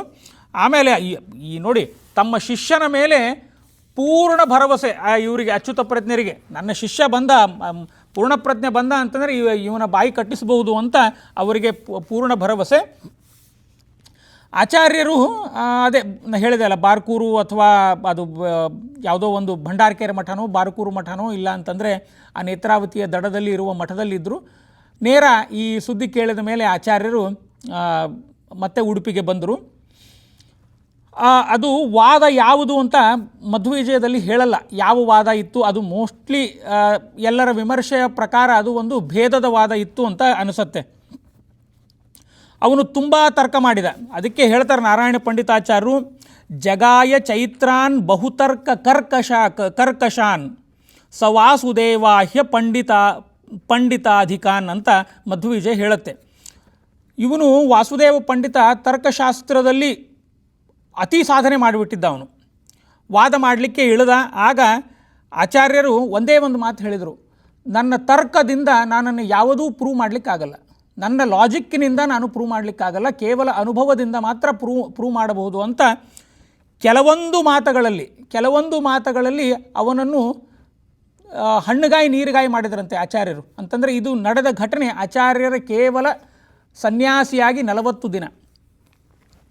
ಆಗ ಅವನು ವಾಸುದೇವ ಪಂಡಿತನನ್ನು ಸೋಲಿಸಿದರು. ವಾಸುದೇವ ಪಂಡಿತ ಸೋತ ಮೇಲೆ ಅಚ್ಯುತ ಪ್ರಜ್ಞರಿಗೆ ತುಂಬ ಖುಷಿಯಾಯಿತು. ಇನ್ನು ಬಿಡಿ, ಇನ್ನು ನಮ್ಮ ಹುಡುಗನಿಗೆ ನಾನು ಇನ್ನೂ ಜಾಣ ಮಾಡಬೇಕು, ಇನ್ನೂ ಆಚಾರ್ಯರಿಗೆ ಪಾಠ ಹೇಳಬೇಕು ಅಂತ ಯೋಚನೆ ಮಾಡಿದರು. ಯೋಚನೆ ಮಾಡಿ ಅಚ್ಯುತ ಪ್ರಜ್ಞರು ಮಧ್ವರಿಗೆ ಹೇಳ್ತಾರೆ, ಆಯಿತು ನೀನು ತುಂಬ ಜಾಣ ಇದೆಯಾ, ನಿನಗೆ ಇನ್ನೂ ನಾನು ಪಾಠ ಮಾಡಿ ಜಾಣವನ್ನು ಮಾಡ್ತೇನೆ, ಇಷ್ಟಸಿದ್ಧಿ ಪಾಠ ಮಾಡ್ತೇನೆ, ಕೂತ್ಕೋ ಅಂದ್ರಂತಂತೆ. ಇಷ್ಟಸಿದ್ಧಿ ಆಯಿತು ಅಂತ ಹೇಳಿ ಆಚಾರ್ಯರು ಕೂತರು, ನಿರಾಕರಣೆ ಮಾಡಲಿಲ್ಲ. ಇದು ಏನಪ್ಪ ಇಷ್ಟಸಿದ್ಧಿ ಅಂತಂದರೆ, ಇದು ಇಷ್ಟಸಿದ್ಧಿಯೋ ಅನಿಷ್ಟ ಸಿದ್ಧಿಯೋ ಗೊತ್ತಿಲ್ಲ. ಇಷ್ಟಸಿದ್ಧಿ ಇದೊಂದು ಅದ್ವೈತದಲ್ಲಿ ಒಂದು ದೊಡ್ಡ ತಾರ್ಕಿಕ ಗ್ರಂಥ. ಅಂತಂದರೆ ಅದ್ವೈತದ ಸಾಧನೆ ಮಾಡಲಿಕ್ಕೆ ಅದರಲ್ಲಿ ಕೆಲವು ಲಾಜಿಕ್ಗಳಿದೆ, ಬರೀ ಲಾಜಿಕ್ಗಳು. ಅದಕ್ಕೆ ಕೆಲವರು ಹೇಳ್ತಾರೆ ಇದು ಇಷ್ಟಸಿದ್ಧಿ ಅಲ್ಲ ಅನಿಷ್ಟ ಸಿದ್ಧಿ ಅಂತ. ಶಂಕರರು ಬರೆದಿದ್ದಲ್ಲ ಇದು, ಯಾರೂ ತಪ್ಪು ತಿಳ್ಕೊಬೇಡಿ. ಅದ್ವೈತರು ಅಂತಂದರೆ ಶಂಕರರೇನು ತಿಳ್ಕೊತಾರೆ, ಶಂಕರರು ಬರೆದಿದ್ದ ಗ್ರಂಥ ಅಲ್ಲ ಇದು. ಇದು ಒಂದು ಲಾಜಿಕ್ಕಿನಿಂದ ಅದ್ವೈತದ ಸಾಧನೆ ಮಾಡುವ ಒಂದು ಗ್ರಂಥ ಇಷ್ಟಸಿದ್ಧಿ ಅಂತ. ಆಯಿತು ಅಂಥೇಳಿ ಆಚಾರ್ಯರು ಆ ಇಷ್ಟಸಿದ್ಧಿ ಪಾಠ ಕೇಳಲಿಕ್ಕೆ ಕೂತರು. ಅಂತಂದರೆ ಈ ಇಷ್ಟಸಿದ್ಧಿ ಕಲಿತವರು ಆಗ ಅದ್ವೈತದಲ್ಲಿ ಮಹಾವಿದ್ವಾಂಸರು ಅಂತ ಪರಿಗಣನೆ ಮಾಡ್ತಿದ್ರು. ಹೀಗೆ ಈಗ ನಮ್ಮ ಮಾಧ್ವರ ಸಂಪ್ರದಾಯದಲ್ಲಿ ನ್ಯಾಯಸುಧಾ ಮಂಗಳ ಆದರೆ ಹೇಗೆ ಅವರು ದೊಡ್ಡ ವಿದ್ವಾಂಸರು ಅಂತ ನಾವು ಹೇಳ್ತೀವಿ, ಹಾಗೆ ಅದ್ವೈತದಲ್ಲಿ ಇಷ್ಟಸಿದ್ಧಿ ಕಲಿತವರು ಎಲ್ಲ ಮಹಾವಿದ್ವಾಂಸರು ಅಂತ ಆಗಿನ ಒಂದು ಸಂದರ್ಭದಲ್ಲಿ ಪರಿಗಣನೆ ಮಾಡ್ತಿದ್ರು. ಅಂತಂದರೆ ಲಾಜಿಕ್ಕಿನಿಂದ ಅದ್ವೈತದ ಸಾಧನೆ ಮಾಡೋದು, ತರ್ಕದಿಂದ. ಅದರ ಮಂಗಳಾಚರಣೆ ಬಹಳ ಅಸಂಬದ್ಧ ಇದೆ. ಅಂತಹ ಮಂಗಳಾಚರಣೆ ಜಗತ್ತಿನಲ್ಲಿ ಯಾರೂ ಮಾಡಿಲ್ಲ. ಅಲ್ಲಿ ಏನು ಅಂತಂದರೆ ಅದು ಮಂಗಳಾಚರಣೆ, ನಾನು ಕನ್ನಡದ ಅನುವಾದ ಮಾಡ್ತೀನಿ. ಜಗತ್ತಿನ ಆಧಾರ ಸ್ತಂಭವಾದ ನನ್ನನ್ನು ನಾನು ನಮಸ್ಕಾರ ಮಾಡ್ತೇನೆ ಅಂತ ಹೇಳುತ್ತೆ. ಅದು ಇಷ್ಟಸಿದ್ಧಿ ನನ್ನನ್ನು ನಾನೇ ನಮಸ್ಕಾರ ಮಾಡ್ತೇನೆ ಅಂತ ಹೇಳುತ್ತೆ. ಅಂತಹ ಇಷ್ಟಸಿದ್ಧಿ ಅದನ್ನು ಈ ಮಂಗಳಾಚರಣೆ ಕೇಳಿದ ತಕ್ಷಣ ಆಚಾರ್ಯ ಎದ್ದು ನಿಂತರು. ಆಚಾರ್ಯ ಎದ್ದು ನಿಂತು ಇದೇನಿದು ಅಸಹ್ಯ, ಇದು ನನ್ನನ್ನು ನಾನು ನಮಸ್ಕಾರ ಮಾಡ್ತೇನೆ ಅನ್ನೋದು, ಇಂತಹ ಗ್ರಂಥಗಳು ನಮಗೆ ಬೋಧನೆ ಮಾಡಬೇಡಿ ಅಂತ ಅಚ್ಯುತ ಪ್ರಜ್ಞರಿಗೆ ಹೇಳಿದರು. ಆಗ ಅಚ್ಯುತ ಪ್ರಜ್ಞರು ಹೇಳ್ತಾರೆ, ನೋಡಿ ಶಂಕರರು ಕೂಡ ಎಲ್ಲೂ ತನ್ನನ್ನು ತಾನೇ ನಮಸ್ಕಾರ ಮಾಡ್ತೇನೆ ಅಂತ ಹೇಳ್ಕೊಂಡಿಲ್ಲ. ಅವರೂ ಕೂಡ ಲಕ್ಷ್ಮೀ ನರಸಿಂಹನ ಚರಣಕ್ಕೆ ನಮನ ಅಂತ ಹೇಳ್ತಾರೆ. ಅವರೂ ಕೂಡ ಶ್ರೀ ಲಕ್ಷ್ಮೀ ನರಸಿಂಹ ಮಮದೇಹಿ ಕರಾವಲಂಬಂ.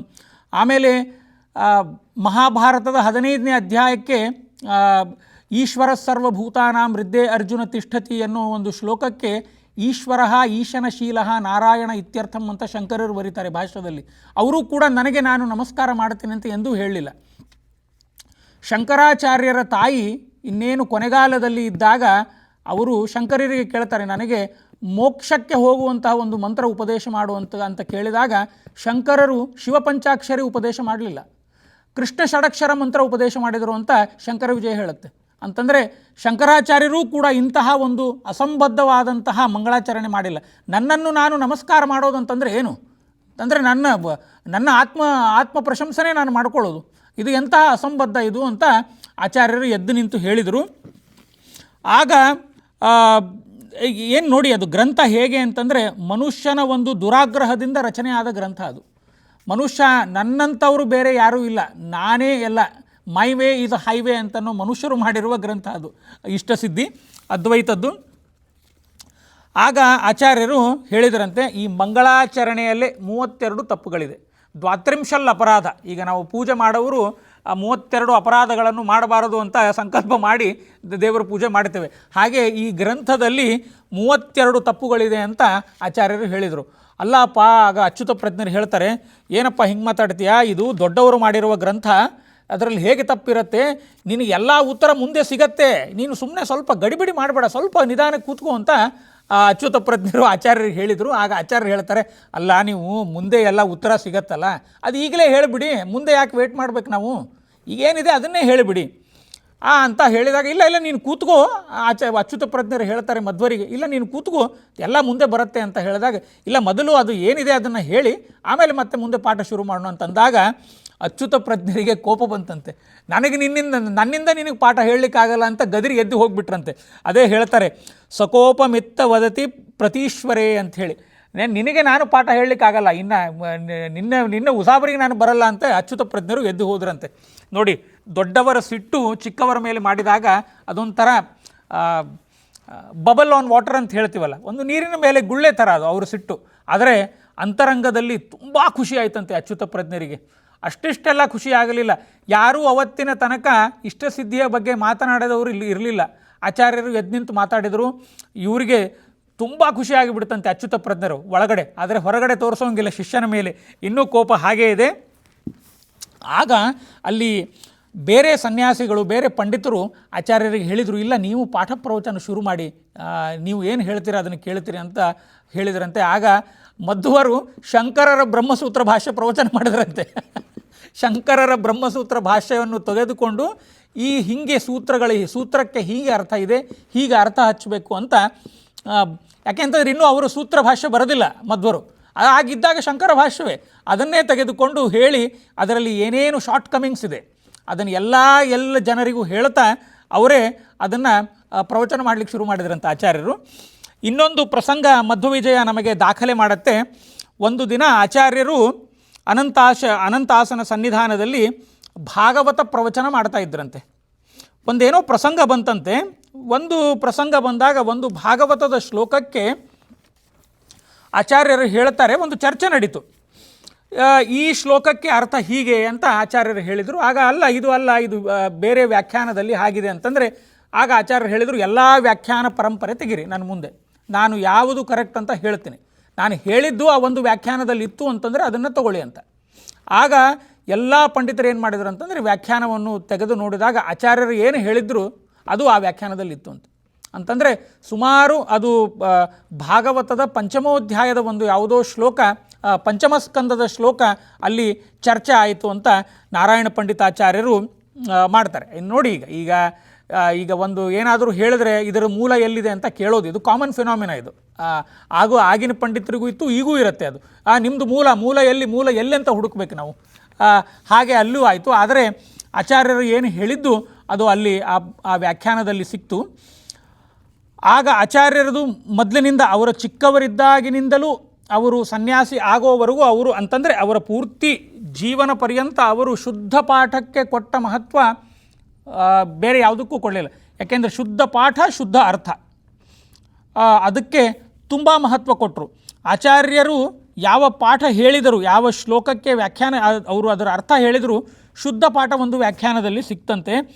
ಆಗ ಅಚ್ಯುತ ಪ್ರೇಕ್ಷರು ಹೇಳ್ತಾರೆ, ಅಲ್ಲ ನಾನು ನಿನಗೆ ಭಾಗವತನೇ ಹೇಳಿಲ್ಲ, ಅದು ಹೆಂಗಪ್ಪ ನಿನಗೆ ಬಂತು ಅಂತಂದರೆ ಆಗ ಆಚಾರ್ಯರೇ ಹೇಳ್ತಾರೆ, ಪೂರ್ವಜನ್ಮಸು ಹಿ ವೇದ ಪುರೇಹಂ ಸರ್ವಮಿತ್ಯಮತಿ ಬುದ್ಧಿರಿವಾಚ ಅಂತಂದರೆ ನನಗೆ ಪೂರ್ವಜನ್ಮದಲ್ಲಿ ನಾನು ಓದಿದ್ದೆ, ಇದು ಜನುಮಾಂತರದ ಒಂದು ಇದು ಅಂತಂದರೆ ಸಾಧಕರಿಗೂ ಹಾಗೆ ಸಾಧನೆ ಮಾಡೋರು ಅಂತಂದರೆ ಸಾಧನೆ ಮಾಡೋರು ಇದೇ ಜನ್ಮದಲ್ಲಿ ನಾನು ಸಾಧನೆ ಮಾಡಿ ಮೋಕ್ಷಕ್ಕೆ ಹೋಗ್ತೇನೆ ಅಂತ ನಾವು ಅನ್ಕೋಬಾರ್ದು.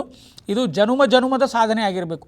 ಈ ಜನ್ಮದಲ್ಲಿ ಏನು ಸಾಧನೆ ಮಾಡಿರ್ತೇನೆ ನಾನು ಮುಂದಿನ ಜನ್ಮಕ್ಕೆ ಬರುತ್ತೆ, ಅದರ ಮುಂದಿನ ಜನ್ಮಕ್ಕೆ ಮಾಡಿದ್ದು ಮತ್ತೆ ಇನ್ನೊಂದು ಜನ್ಮಕ್ಕೆ ಬರುತ್ತೆ ಅಂತಂದರೆ ಆ ಸಾಧನೆಯ ಒಂದು ಏನು ಪ್ರಯಾಣ ಇದೆ ಅದು ಯಾವತ್ತಿಗೂ ನಿಲ್ಲಿಸಬಾರ್ದು.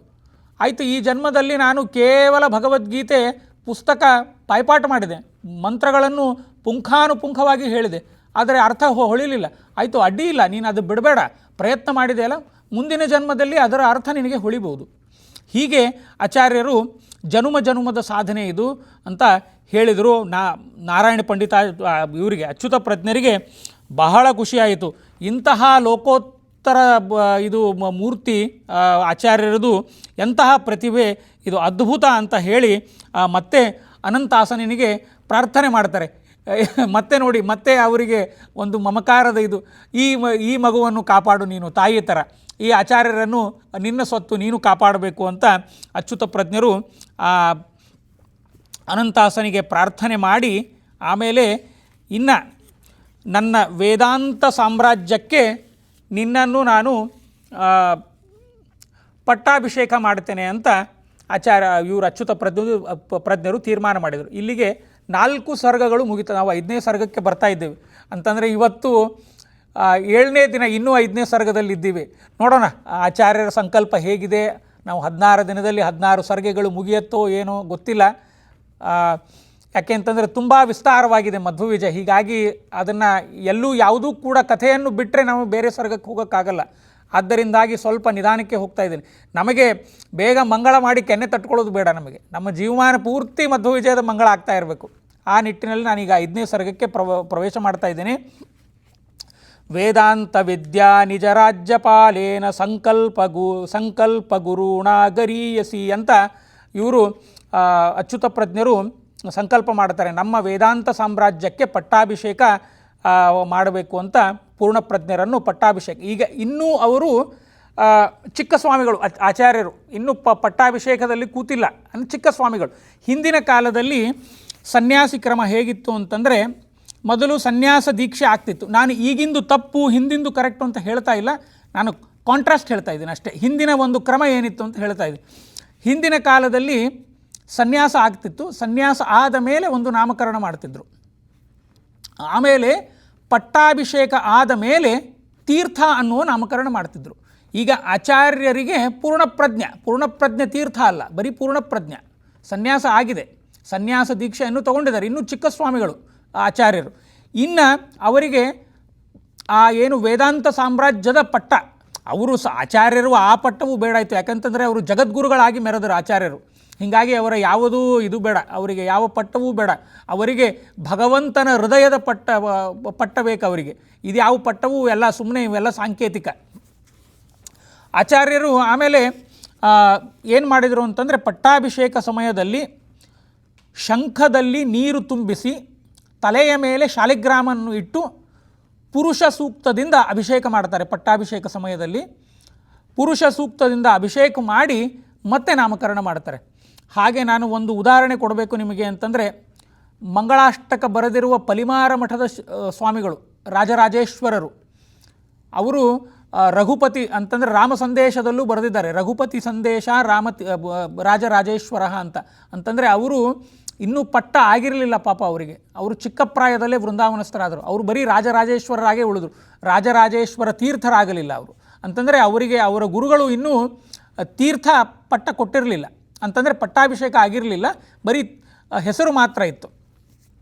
ಒಂದೊಂದು ಸರ್ತಿ ಏನಾಗುತ್ತೆ ಅಂತಂದರೆ, ಹೆಸರು ಆಶ್ರಮದ ಹೆಸರು ಏನಿರುತ್ತೆ ಅದಕ್ಕೆ ತೀರ್ಥ ಅಂತ ಸೇರಿಸ್ಬಿಡ್ತಾರೆ. ದಯವಿಟ್ಟು ಯಾರೂ ತಪ್ಪು ತಿಳಿಬಾರ್ದು. ಈಗಿನ ಒಂದು ಸನ್ಯಾಸ ಕ್ರಮ ಕೊಡೋದು ತಪ್ಪು ಅಂತ ನಾನು ಹೇಳ್ತಾ ಇಲ್ಲ. ಹಳೇದು ಏನಿತ್ತು ಅನ್ನೋದು ನಿಮ್ಮ ಮುಂದೆ ಇಡ್ತಾ ಇದ್ದೀನಿ ಅಷ್ಟೇ. ನಾನು ಈಗಿಂದು ಹಳೇದು ನಾನು ಜಡ್ಜ್ಮೆಂಟ್ ಕೊಡ್ತಾ ಇಲ್ಲ. ಹಳೇದು ಏನಿತ್ತು ಅದನ್ನು ನಾನು ಹೇಳ್ತಾ ಇದ್ದೀನಿ. ಶಂಖದಲ್ಲಿ ನೀರು ತುಂಬಿಸಿ ತಲೆಯ ಮೇಲೆ ಶಾಲಿಗ್ರಾಮ ಇಟ್ಟು ಅಭಿಷೇಕ ಮಾಡಿ, ಪಟ್ಟಾಭಿಷೇಕ ಮಾಡಿ, ಆಗ ಅಚ್ಯುತ ಪ್ರಜ್ಞರು ಅಭಿಷೇಕ ಮಾಡಿ ಪೂರ್ಣಪ್ರಜ್ಞರಿಗೆ ಒಂದು ಹೆಸರು ಕೊಟ್ಟರು, ಆನಂದ ತೀರ್ಥ ಅಂತ. ನೋಡಿ, ಆಚಾರ್ಯರಿಗೆ ಈಗ ಇನ್ನೊಂದು ಬಂತು. ಈಗ ಪೂರ್ತಿ ದೊಡ್ಡ ಗುರುಗಳಾದರೆ ಈಗ ಆಚಾರ್ಯರು ಆನಂದ ತೀರ್ಥ ಅಂತ ಕೊಟ್ಟರು. ಇವು ಅಚ್ಯುತ ಪ್ರಜ್ಞೆ ತೀರ್ಥರಲ್ಲ. ಅವರಿಗೆ ಸನ್ಯಾಸ ಆದಾಗ ಅಚ್ಯುತ ಪ್ರಜ್ಞೆ, ಅವರಿಗೆ ಪಟ್ಟಾಭಿಷೇಕ ಆದಾಗ ಪುರುಷೋತ್ತಮ ತೀರ್ಥ ಅಂತ ಇತ್ತು. ಅಚ್ಯುತ ಪ್ರಜ್ಞರಿಗೆ ಇನ್ನೊಂದು ಹೆಸರು ಪುರುಷೋತ್ತಮ ತೀರ್ಥ ಅಂತ. ವೇದಾಂತ ಸಾಮ್ರಾಜ್ಯದ ದೀಕ್ಷೆಯನ್ನು ಅಥವಾ ಪಟ್ಟಾಭಿಷೇಕವನ್ನು ಆನಂದ ತೀರ್ಥರು, ಪೂರ್ಣಪ್ರಜ್ಞರಾದ ಆನಂದ ತೀರ್ಥರಿಗೆ ಕೊಟ್ಟರು. ಆಚಾರ್ಯರ ಪಟ್ಟಾಭಿಷೇಕ ಆಯಿತು. ಪಟ್ಟಾಭಿಷೇಕ ಆಗಿ ಇಲ್ಲಿ ನೋಡಿ, ಇಲ್ಲಿ ಆನಂದ ತೀರ್ಥ ಅಂತಂದರೆ ಸ್ವಲ್ಪ ನೋಡೋಣ ಅಂತೆ. ಆನಂದ ಅಂತಂದರೆ ಆನಂದ ಸ್ವರೂಪನಾದ ಭಗವಂತನನ್ನು ಹೊತ್ತಿರುವರು, ಯಾವಾಗಲೂ ಎದೆಯಲ್ಲಿ ತಮ್ಮ ಹೃದಯದಲ್ಲಿ ಆನಂದ ಸ್ವರೂಪನಾದ ಭಗವಂತನನ್ನು ಹೊತ್ತಿರುವರು, ಅವರೇ ತೀರ್ಥರು. ತೀರ್ಥ ಅಂತಂದರೆ ನಾವು ನದಿ ಸಮುದ್ರ ಅವು ಎಲ್ಲ ತೀರ್ಥಗಳಾಗತ್ತೆ. ಆದರೆ ತೀರ್ಥ ಅಂತಂದರೆ ಶಾಸ್ತ್ರ ಅಂತಂದ್ರೂ ತೀರ್ಥ. ಯಾವತ್ತಿಗೂ ಆನಂದದ ಶಾಸ್ತ್ರವನ್ನೇ ನೀಡಲಿಕ್ಕೆ ಭೂಮಿಗೆ ಬಂದರು ಅಂತ, ಅದಕ್ಕಾಗಿ ಆನಂದ ತೀರ್ಥ. ಅವರ ಹೆಸರು ಅನ್ವರ್ಥ ಆಯಿತು. ಹೆಸರಿಗೆ ತಕ್ಕಂತೆ ಆನಂದ ತೀರ್ಥರಾದರವರು. ಆನಂದ ತೀರ್ಥರು ಜಗತ್ತಿಗೆ ಆನಂದದ, ಸತ್ಯದ, ಅರ್ಥದ ಸಂದೇಶವನ್ನು ಕೊಡಲಿಕ್ಕೆ ಬಂದವರು. ಆಗ ಏನು ಇನ್ನೊಂದು ಘಟನೆ ನಡೆಯುತ್ತೆ. ಆಚಾರ್ಯರ ಪಟ್ಟಾಭಿಷೇಕ ಆದ ಮೇಲೆ ಒಂದು ಭಾರಿ ಘಟನೆ ನಡೆಯುತ್ತೆ. ಆ ಘಟನೆ ಏನಂತಂದರೆ, ಅಚ್ಯುತ ಪ್ರಜ್ಞರು ಒಬ್ಬರು ಗೆಳೆಯರಿದ್ದರು, ಅವರ ಸ್ನೇಹಿತರು, ಅವರು ಕೂಡ ಸನ್ಯಾಸಿ ಶಿಷ್ಯರೇ ಇದ್ದರು. ಅವರು ಅಲ್ಲೇ ಒಂದು ಉಡುಪಿಯ ಹತ್ತಿರದ ಒಂದು ಮಠದಲ್ಲಿ ಇದ್ದರು. ತಮ್ಮ ಬಳಗವನ್ನು ಕರ್ಕೊಂಡು ಅವರು ಬಂದರು. ಅವರು ಒಂದು ದಿನ ಅಚ್ಯುತ ಪ್ರಜ್ಞರತ್ನ ಬಂದು, ಇಲ್ಲ, ಆನಂದ ತೀರ್ಥರನ್ನು ನಾವು ವ್ಯಾಖ್ಯಾನದಲ್ಲಿ ಸೋಲಿಸಬೇಕು ಅನ್ನೋದು ಅವರಿಗೊಂದು ತಲೆ ಯೋಚನೆ ಬಂತು. ಅದನ್ನು ಅವರ ಜ್ಞಾನದ ಪ್ರದರ್ಶನವನ್ನು ಮಾಡಲಿಕ್ಕೆ ಅವರು ಅಚ್ಯುತ ಪ್ರಜ್ಞರ ಹತ್ರ ಬಂದರು. ಆಗ ಅವರೂ ಕೂಡ ಮಹಾನ್ ನಿಯಾಯಕರು, ಅವರು ತಾರ್ಕಿಕಗಳೇ. ಆಗ ಬರೀ ಬೌದ್ಧರು ತಾರ್ಕಿಕರು ಇವರದೇ ಅಧ್ವಾನ. ಆಗ ವೇದಾಂತಿಗಳದ್ದು ಇರಲೇ ಇಲ್ಲ. ಬರೀ ಎಲ್ಲ ಕಡೆ ಹೋಗೋದು, ತಮ್ಮ ತಮ್ಮ ತಲೆಯಲ್ಲಿರೋ ಲಾಜಿಕ್ಗಳು ಹಾಕೋದು, ಸರ್ವಂ ಮಿಥ್ಯ ಅಂತ ಹೇಳೋದು, ಅದಕ್ಕೆ ನೂರಾರು ಲಾಜಿಕ್, ನೂರಾರು ಪರಿಷ್ಕಾರಗಳನ್ನು ಮಾಡಿ ವೇದಾಂತಿಗಳ ಬಾಯಿ ಕಟ್ಟಿಸ್ತಾ ಇದ್ದರು. ಆದರೆ ಇವರು ಕೂಡ ಹಾಗೇ ಮಾಡಬೇಕು ಅಂತ ಬಂದಾಗ ಅವರಿಗೂ ಕೂಡ ಆಚಾರ್ಯರು ಕೆಲವು ಮಾತುಗಳಲ್ಲಿ ಅವ್ರನ್ನೂ ಕೂಡ ಸೋಲಿಸಿದರು ಅಂತ ಮಧ್ವವಿಜಯ ಹೇಳುತ್ತೆ. ಅವರು ಯಾವುದಕ್ಕೆ ಚರ್ಚೆಗೆ ಬಂದಿದ್ದರು ಅನ್ನೋದು ಗೊತ್ತಿಲ್ಲ. ಪ್ರಾಯ ಭೇದದ ಚರ್ಚೆಗೆ ಬಂದಿದ್ದರು. ಭೇದ ಅಂತಂದರೆ ಆಚಾರ್ಯರು ಭೇದವಾದಿಗಳೇ. ಭೇದ ಅಂತಂದರೆ ನಾವು ಲಾಜಿಕ್ಕಿನಿಂದ ಭೇದ ಪ್ರೂವ್ ಮಾಡಬೇಕು. ಅಲ್ಲಿ ಭೇದ ಅಂತಂದರೆ ಮುಖ್ಯವಾಗಿ ಏನು ಅಂತಂದರೆ, ಇಲ್ಲಿ ವಸ್ತು ಮತ್ತೊಂದು ಒಂದೇ ಅಲ್ಲ. ವಸ್ತು ಮತ್ತು ಭೂಮಿಯಲ್ಲಿ ವಸ್ತುಗಳು ಬೇರೆ ಬೇರೆ. ಒಂದು ವಸ್ತು ಮತ್ತೊಂದು ಥರ ಇಲ್ಲ, ಇದು ಭೇದ. ಉದಾಹರಣೆಗೆ ಅವರು ಹೇಳ್ತಾರೆ, ನೀರು ಮತ್ತು ಹಾಲು ಎರಡೂ ಮಿಕ್ಸ್ ಮಾಡ್ತೀವಿ, ಅದರಲ್ಲಿ ಭೇದ ಹುಡುಕಿ ಅಂತಂದರೆ ಹಂಸವೇ ಬರಬೇಕು. ಹಂಸ ಬಂದು ನೀರು ಕುಡಿಯುತ್ತೆ, ಹಾಲು ಬೇರೆ ಮಾಡುತ್ತೆ. ತಾಯಿ ಮತ್ತು ಮಗು ಭೇದ ಇಲ್ಲ. ಆಮೇಲೆ ವೈದ್ಯ ಮತ್ತು ರೋಗಿ, ಈ ಥರ ಸುಮಾರು ಪರಿಷ್ಕಾರಗಳನ್ನು, ಲಾಜಿಕ್ಕಿನಿಂದ ಪರಿಷ್ಕಾರಗಳನ್ನು ಕೊಡ್ತಾ ಬಂದರು. ಅವರಿಗೆಲ್ಲರೂ ಆಗ ಆಚಾರ್ಯರು ಅವರಿಗೆ ಹೇಳ್ತಾರೆ, ಈಗ ನನ್ನ ಕಣ್ಣಿಗೆ ಒಂದು ಹಗ್ಗ ಕಾಣುತ್ತೆ, ನಾನು ಹಾವು ಅಂತ ತಿಳಿತೇನೆ. ಹಾವು ಅಂತ ತಿಳಿದು ಅದು ಹಾವಲ್ಲ, ಅದು ಹಗ್ಗವೇ. ನನ್ನ ಕಣ್ಣಿಗೆ ಹಗ್ಗವೇ ಕಾಣಿಸಿದೆ, ಆದರೆ ನನ್ನ ಮನಸ್ಸಿಗೆ ನಾನು ಹಾವು ಅಂತ ಗ್ರಹಣೆ ಮಾಡಿದ್ದೇನೆ. ಹಂಗಂತ ಹೇಳಿ ಅದು ಹಾವು ಅಂತ ನಾನು ಲಾಜಿಕ್ನಿಂದ ಪ್ರೂವ್ ಮಾಡಲಿಕ್ಕಾಗಲ್ಲ. ಈಗ ಉದಾಹರಣೆಗೆ ಒಂದು ಚಿಪ್ಪಿದೆ, ಚಿಪ್ಪಿನಲ್ಲಿ ಬೆಳ್ಳಿ ಇದೆ ಅಂತ ನಾನು ಅನ್ಕೋತೀನಿ ನಾನು, ಆದರೆ ಕಣ್ಣಿಗೆ ಕಾಣೋ ಚಿಪ್ಪೆ, ಬೆಳ್ಳಿ ಅಂತೂ ಕಾಣಲ್ಲ. ಅಂತಂದರೆ ನನ್ನ ಲಾಜಿಕ್ಕಿನಿಂದ ನಾನು ಏನೂ ಪ್ರೂವ್ ಮಾಡಲಿಕ್ಕಾಗಲ್ಲ. ಅಂತಂದರೆ ಅದರ ಆ ಒಂದು ವಸ್ತುವಿನ ಅನುಭವದಿಂದಲೇ ನಾನು ಅದನ್ನು ಮುಟ್ಟಿದಾಗ, ನೋಡಿದಾಗಲೇ ನನ್ನ ಅನುಭವದಿಂದಲೇ ಅದನ್ನು ನಾನು ಪ್ರೂವ್ ಮಾಡ್ಬೋದು. ಲಾಜಿಕ್ಕಿನಿಂದ ಎಲ್ಲ ಪ್ರೂವ್ ಮಾಡಲಿಕ್ಕಾಗಲ್ಲ. ಉದಾಹರಣೆಗೆ ಹೇಳ್ತೀನಿ, ಇಲ್ಲಿ ತುಂಬ ಜನ ಸಾಫ್ಟ್ವೇರ್ ಫೀಲ್ಡ್ನಿಂದ ಬಂದಿರೋರಿದ್ದಾರೆ. ನೀವು ಒಂದು ಸಣ್ಣ ಕೋಡ್ ಏನೋ ಬರೆದಿರ್ತೀರ ನಿಮ್ಮ ಸಾಫ್ಟ್ವೇರ್ದಲ್ಲಿ. ನೀವು ಬರೆದಿರೋ ಕೋಡು ನಿಮ್ಮ ಲಾಜಿಕ್ಕಿನಿಂದ ಬರೆದಿರ್ತೀರ ನೀವು.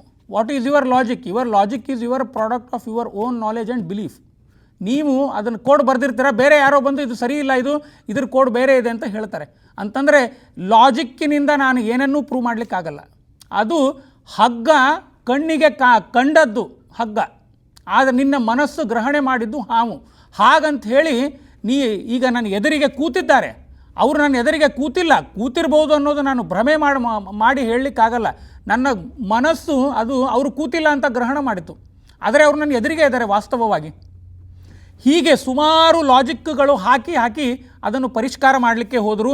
ಆದರೆ ಆಚಾರ್ಯರು ಆಗ ಹೇಳ್ತಾರೆ, ಈ ಜಗತ್ತನ್ನು ನೀನು ಅನುಭವದಿಂದ ನೋಡಿದಾಗ ಮಾತ್ರ ಸತ್ಯ ಮತ್ತು ಸುಳ್ಳು ಅಂತ ಗೊತ್ತಾಗತ್ತೆ. ನಾನು ಅನುಮಾನದಿಂದ ಬೇಕಾದ್ದನ್ನು ಪ್ರೂವ್ ಮಾಡ್ಬೋದು ರೀ. ಅನುಮಾನದಿಂದ ನಾನು ಜಗತ್ತು ಸತ್ಯ ಅಂತಲೂ ಹೇಳ್ಬೋದು, ಜಗತ್ತು ಮಿಥ್ಯ ಅಂತಲೂ ಹೇಳ್ಬೋದು. ಅದು ಅಲ್ಲ ಅಂತ ಹೇಳಿ ಆಚಾರ್ಯರು ಕೆಲವೇ ಮಾತುಗಳಲ್ಲಿ ಅವರನ್ನು ಸೋಲಿಸಿದರು. ಆಗ ಏನಾಯಿತು ಅಂತಂದರೆ, ಅವರಿಗೆ ವಾಸ್ತವ ಮತ್ತು ಸಂಯೋಗ ಅದು ಸಂಯೋಗ ಅಂತಂದರೆ ಏನಾಗುತ್ತೆ ಅಂತ ಅದು ಜೋಡಣೆ, ಸಂಪರ್ಕ ಆಗೋದು. ಉದಾಹರಣೆಗೆ ನನ್ನ ಕೈಯಲ್ಲಿ ಪುಸ್ತಕ ಇದೆ, ಇದು ಕೈ ಪುಸ್ತಕ ಆಯಿತು. ಹಾಗೆ ಇನ್ನೂ ತುಂಬ ಇದು ಇದೆ, ಲಾಜಿಕ್ಗಳಿದೆ. ಅದು ನಾವು ಮಾಡ್ತಾ ಹೋದರೆ ಇಡೀ ಜನ್ಮ ಆಗುತ್ತದು. ಅದಕ್ಕೇನು ಅರ್ಥ ಇಲ್ಲ, ಲಾಜಿಕ್ಕಿಗೆ ಏನೂ ಅರ್ಥ ಇಲ್ಲ. ಯಾಕೆಂತಂದರೆ ಅದು ನಿಮ್ಮ ಅನುಭವ, experience will preside over the logic. ಯಾವಾಗಲೂ ನಾನು ಭಗವಂತನನ್ನು ಅಥವಾ ದೇವರನ್ನು, ಜಗತ್ತನ್ನು ನನ್ನ ಲಾಜಿಕ್ಕಿನಿಂದ ನಾನು ಪ್ರೂವ್ ಮಾಡಲಿಕ್ಕಾಗಲ್ಲ. ನನ್ನ ಅನುಭವದಿಂದ ಮಾತ್ರ ಮಾಡ್ಬೋದು. ಅನುಭವ ಆದಾಗ ಭಕ್ತಿಗೆ ಸೋಪಾನ. ಅದು ಭಕ್ತಿ ಆಗತ್ತೆ, ಅನುಭವನೂ ಬರುತ್ತೆ, ಭಕ್ತಿಗೆ ಬರುತ್ತೆ, ಅದು ಮುಕ್ತಿಗೆ ಸೋಪಾನ ಆಗುತ್ತದು. ನಾನು ಲಾಜಿಕ್ಕಿನಿಂದ ನಾನು ದೇವರು ಇದ್ದಾನೋ ಇಲ್ಲ ಅಂತ ತರ್ಕ ಮಾಡ್ತೀನಿ ಅನ್ನೋದು ಅದು ಬಾಲಿಶ ಅಂತ ಹೇಳಿ ಆ ಅನುಮಾನವನ್ನು ಆಚಾರ್ಯರು ತೆಗೆದರು. ಆಗ ಅವತ್ತಿನಿಂದ ಆಚಾರ್ಯರಿಗೆ ಅನುಮಾನ ತೀರ್ಥರು ಎಂದು ಹೆಸರಾಯಿತು ಅಂತ ಮಧ್ವವಿಜಯ ಹೇಳುತ್ತೆ. ಎಲ್ಲರೂ ಇವರು ಅನುಮಾನ ತೀರ್ಥರಪ್ಪ, ಇವರು ಸುದ್ದಿಗೆ ಹೋಗೋದು ಬೇಡ ಅಂತ ಆಚಾರ್ಯರಿಗೆ ಅನುಮಾನ ತೀರ್ಥ ಅಂತ ಹೇಳಿ ಅವರಿಗೊಂದು ಬಿರುದು ಬಂತು. ಅವರು ಕೂಡ ಅಲ್ಲಿ ಆ ವಿದ್ವಾಂಸರು ಕೂಡ ಎಲ್ಲ ಆಚಾರ್ಯರೇ ವಿದ್ವತ್ತಿಗೆ ತಲೆಬಾಗಿದರು. ಇಂತಹ ಸಮಯದಲ್ಲಿ ಮತ್ತೊಂದು ಘಟನೆ ನಡೆಯಿತು.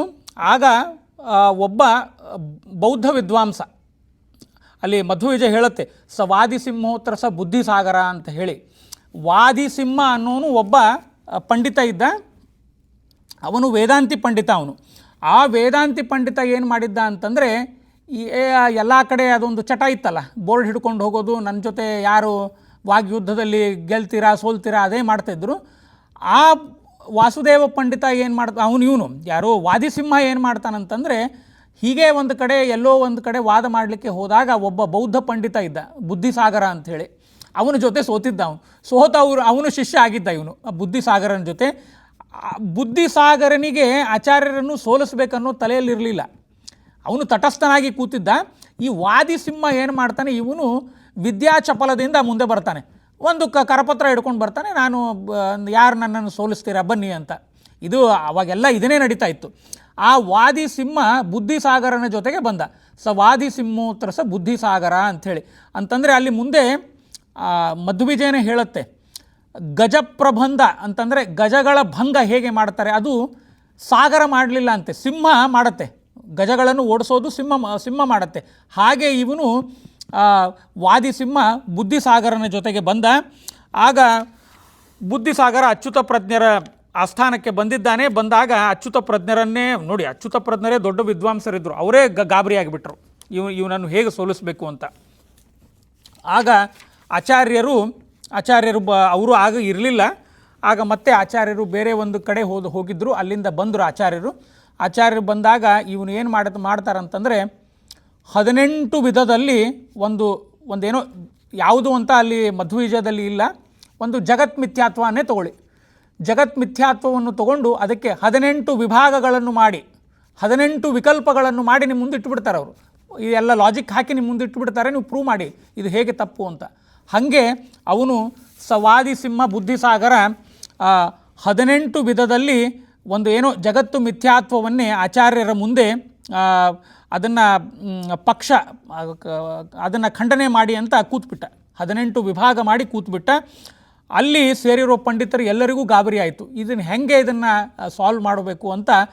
ಅಲ್ಲಿ ಅಚ್ಯುತ ಪ್ರಜ್ಞರು ಮತ್ತು ಪಂಡಿತರಿಗೆ ಸ್ವಲ್ಪ ಎಲ್ಲ ಗಾಬರಿ ಆಯಿತಂತೆ. ಮುಂದೆ ಇದಕ್ಕೆ ಆಚಾರ್ಯರು ಹೇಗೆ ಉತ್ತರ ಕೊಟ್ಟರು, ಹೇಗೆ ಅವನ ಬಾಯಿ ಮುಚ್ಚಿದರು, ಬುದ್ಧಿಸಾಗರ ಮತ್ತು ವಾದಿಸಿಂಹನನ್ನು ಹೇಗೆ ಆಚಾರ್ಯರು ಬಾಯಿ ಮುಚ್ಚಿ ಅವನನ್ನು ಸೋಲಿಸಿ ಕಳಿಸಿದರು ಅಂತ ನಾವು ನಾಳೆ ದಿನ ಅದನ್ನು ನೋಡೋಣ ಅಂತ ಹೇಳ್ತಾ ಇವತ್ತು ಈ ಮಧ್ವವಿಜಯದ ಚಿಂತನೆ ಮುಗಿಸ್ತಾ ಇದ್ದೇನೆ. ಶ್ರೀಕೃಷ್ಣಾರ್ಪಣಮಸ್ತು, ಮಧ್ವೇಶಾರ್ಪಣಮಸ್ತು. ಓಂ ಸ್ವಸ್ತಿ. ನಾಹಂ ಕರ್ತಾ ಹರಿಕರ್ತಾ ತತ್ಪೂಜಾ ಕರ್ಮ ಚಾಖಿಲಃ ತಥಾಪಿ ಮತ್ಕೃತಾ ಪೂಜಾ ತತ್ಪ್ರಸಾದೇನ ನಾನ್ಯಥಾ ತದ್ಭಕ್ತಿ ತತ್ಫಲಂ ತತ್ಮಹ್ಯಃ ಪುನಃ ಪುನಃ ಕರ್ಮನ್ಯಾಸೋ ಹರಾದೇವ ವಿಷ್ಣು ತೃಪ್ತಿಕರ ಸದಾ ಯತ್ಸರ್ವಗುಣಸಂಪೂರ್ಣಂ ಸರ್ವದೋಷ ವಿವರ್ಜಿತಂ ಪ್ರಿಯತಾಂ ಪ್ರೀತಯೇ ವಾಲಂ ವಿಷ್ಣುರ್ಮೇ ಪರಮಃ ಸುಹೃತ್ ನಾರಾಯಣಂ ನಿಖಿಲಪೂರ್ಣಗುಣೈಕದೇಹಂ ನಿರ್ದೋಷಮಾಪ್ಯಮಖಿಲೈ ಸುವಾಕ್ಯೈಃ ಅಸ್ಯೋದ್ಭವಾದಿತಮಶೇಷ ವಿಶೇಷತೋಪಿ ವಂದ್ಯಂ ಸದಾ ಪ್ರಿಯತಮಂ ಸನ್ನಮಾಮಿ. ಶ್ರೀಕೃಷ್ಣಾರ್ಪಣಮಸ್ತು, ಮಧ್ವೇಶಾರ್ಪಣಮಸ್ತು. ಓಂ ಸ್ವಸ್ತಿ. ಯಾರಿಗಾದರೂ ಏನು ಪ್ರಶ್ನೆ ಇದ್ದರೆ ಕೇಳ್ಬೋದು.